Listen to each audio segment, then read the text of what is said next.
Good morning, my dear students.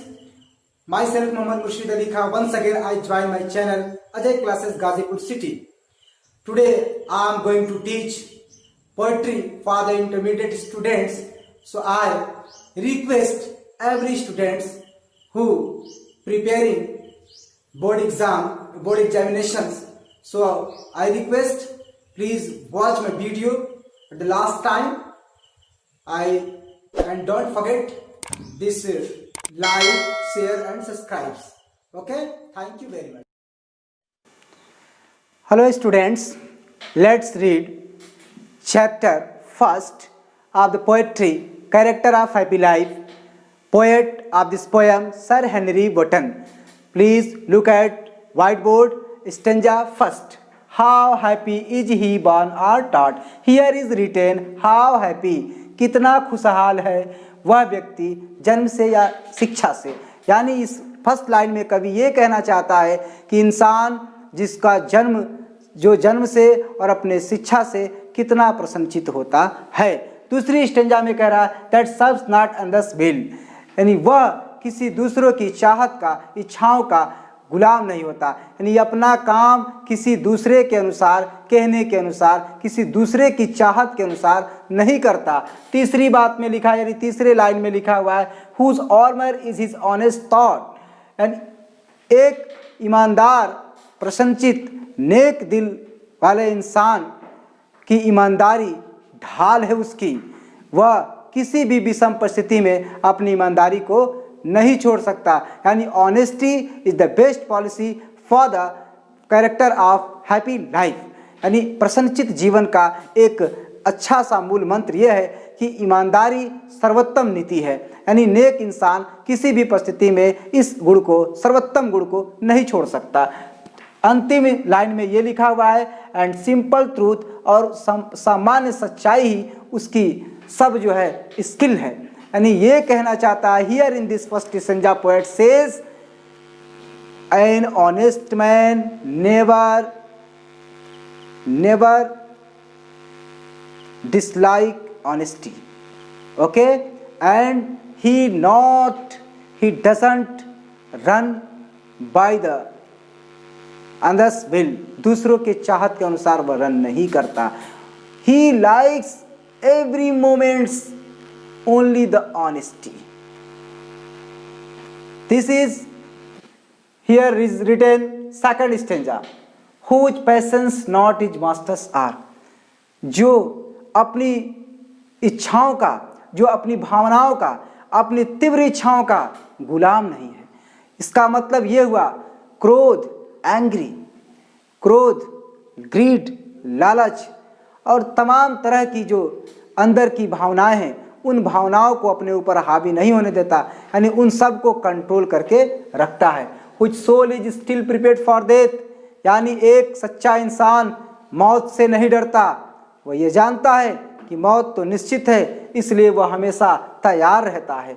Untied unto the world with care, दुनिया के फिक्र से वह मुक्त रहता है, यानी दुनियावी चिंता उसे, दुनियावी परेशानियां उसे परेशान नहीं कर सकती। वह हमेशा स्वतंत्र रहता है। आ प्रिंसली लव और वल्गर ब्रीथ, वह निम्न आलोचनाएं और राजकुमारों की या राजशाही प्रशंसा के लिए वह उत्सुक नहीं होता और नहीं छोटे विचारधाराओं से वो परेशान होता है। सो माय डियर फ्रेंड,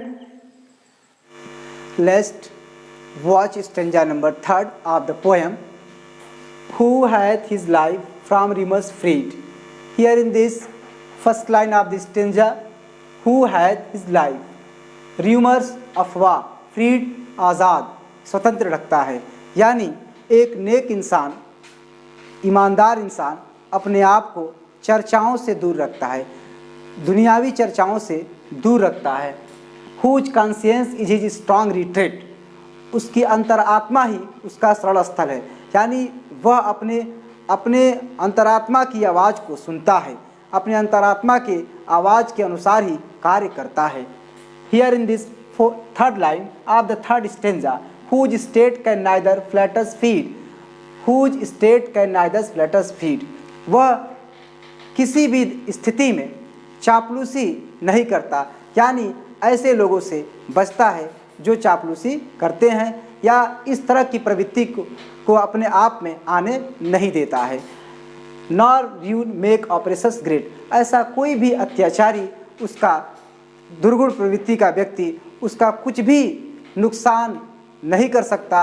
यानी एक अच्छा इंसान जो अपने आप को, अपनी अच्छाई को बरकरार रखने के लिए दुनियावी अफवाहों से, झूठी अफवाहों से अपने आप को दूर रखता है और दुनिया के सुख सुविधाओं के लिए या किसी भी प्रकार के सुख के लिए वह चापलूसी दूसरों का नहीं करता है और इस तरह से वह अपने अच्छाई से अपने आप को चर्चित करता है और कोई भी व्यक्ति इस अच्छे नेक इंसान को बिगाड़ कुछ नहीं सकता, यानी उसे जरा सा भी नुकसान पहुंचा नहीं सकता।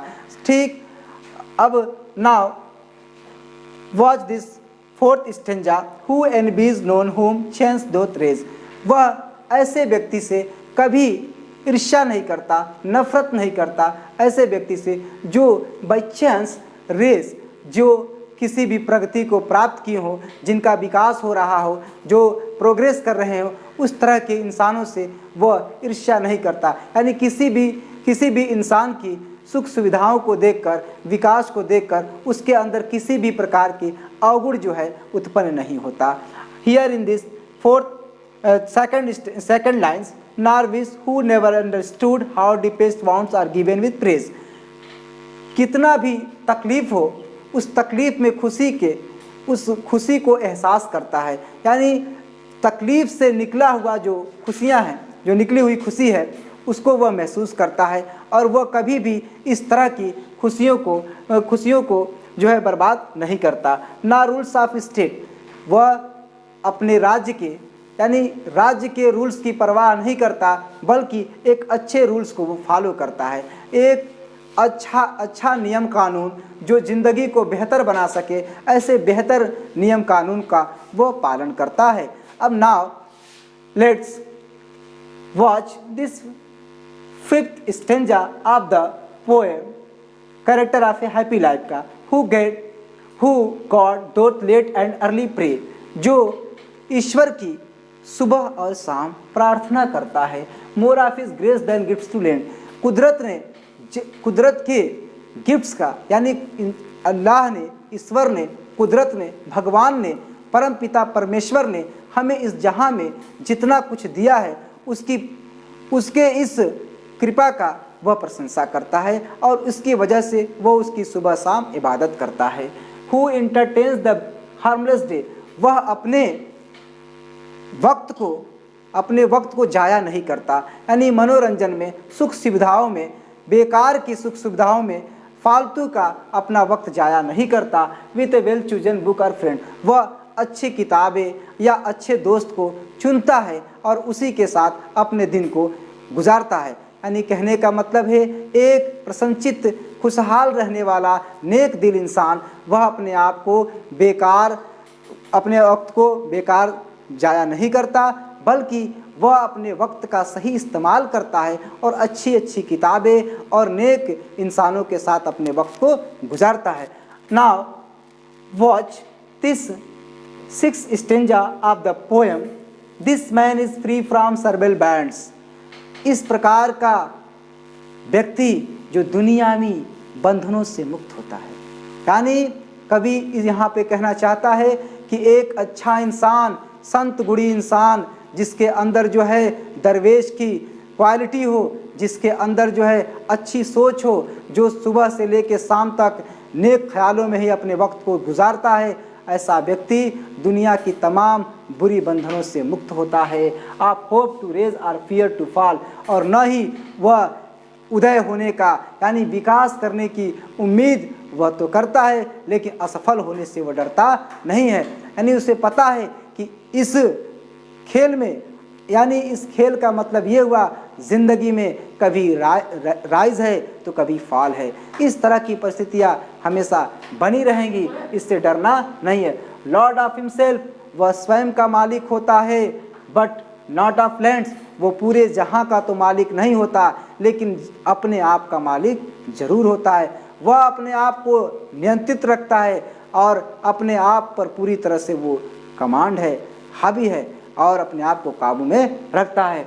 And having nothing he hath all, उसके पास कुछ न होते हुए भी सब कुछ होता है। यानी मेरा कहने का मतलब ये हुआ कि कवि ये बताना चाहता है कि ईमानदार व्यक्ति के पास दुनियावी सुख सुविधाएं तो नहीं होगी, लेकिन इतना जान लो प्यारे बच्चों कि उसके पास ईमानदारी जैसा खूबसूरत गहना, उसके पास नेक ख्याल, ये तमाम ऐसी अच्छी चीज़ें जो हैं उसके पास होंगी, जिसका असर आज से लेकर और क़यामत तक हावी रहेगा। इन्हीं चंद बातों के साथ मैं आपने आज के इस poem character of happy life को ख़त्म करता हूं और आपसे रिक्वेस्ट करता हूं कि प्लीज़ मेरे वीडियो को लाइक करें, शेयर करें, सब्सक्राइब करें और इसे अच्छी तरह पढ़ें। साथ ही साथ आप अपनी बुक का सहारा भी लें, बुक से पढ़ें। और दूसरी बात, अब आपके परीक्षा में आपसे पूछा जाएगा, एक स्टेंजा दे देगा और उसमें पूछेगा रेफरेंस कॉन्टेक्स्ट एक्सप्लेनेशन। अब जैसे मान लीजिए यहाँ से यहाँ तक आपको दे देता है रेफरेंस लिखने के लिए, तो हम ऐसे रेफरेंस लिखेंगे, this stanza has been taken from the poem character of happy life composed by sir Henry Wotton. इतना आपको याद रखना होगा, फिर उसका आप कांटेक्ट करेंगे, फिर उसके बाद आप एक्सप्लेनेशन देंगे। और प्यारे बच्चों, इन्हीं सलाह के साथ मैं फिर विदा लेता हूँ। बहुत जल्द लौटूंगा अपने नेक्स्ट वीडियो के साथ। Thank you, don't forget subscribe. Thank you very much.